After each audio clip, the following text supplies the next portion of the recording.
दोस्तों हमारे देश में कुछ राज्य ऐसे हैं जहां बहुपति विवाह का चलन प्राचीन काल से चलते आ रहा है।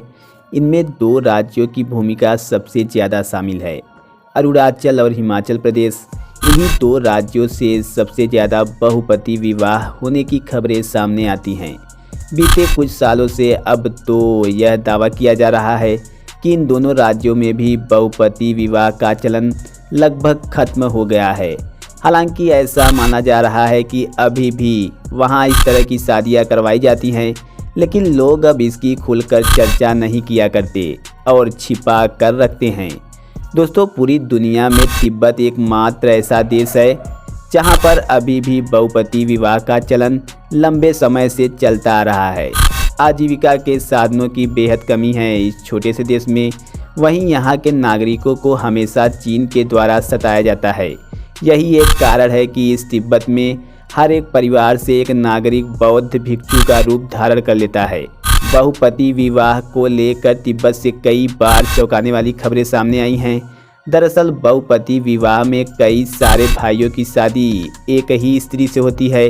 हालांकि शादी के वक्त सारी रस्में तो बड़ा भाई निभाता है, लेकिन जिस लड़की से विवाह होता है वो घर में मौजूद सभी भाइयों की पत्नी कहलाती है। दोस्तों इसमें सबसे हैरान करने वाली बात यह है कि पत्नी को यह तक पता नहीं चल पाता कि वह किस भाई के बच्चे की मां बनने वाली है या बन चुकी है। इसीलिए इस पत्नी से हुए संतान को सभी भाई बिल्कुल अपने ही बच्चे की तरह मानते हैं और उसका पालन पोषण किया करते हैं। इस शादी को लेकर आपके मन में यह सवाल उठ रहा होगा कि ये कैसे तय किया जाता होगा कि पत्नी किसके साथ कमरे में रात बिताएगी। इसके लिए भी वहाँ अलग तरह का एक नियम बनाया जाता है।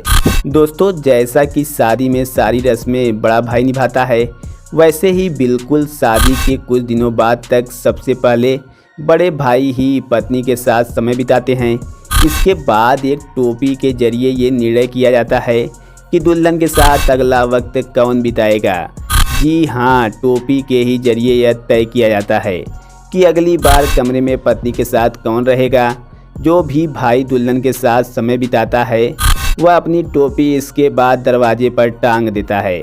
जब तक टोपी अपनी जगह से हटती नहीं तब तक पत्नी के साथ कोई दूसरा भाई उसके कमरे में नहीं जाता। दोस्तों हालांकि अब तिब्बत जैसी जगहों पर भी बहुपति विवाह का चलन बहुत कम हो गया है।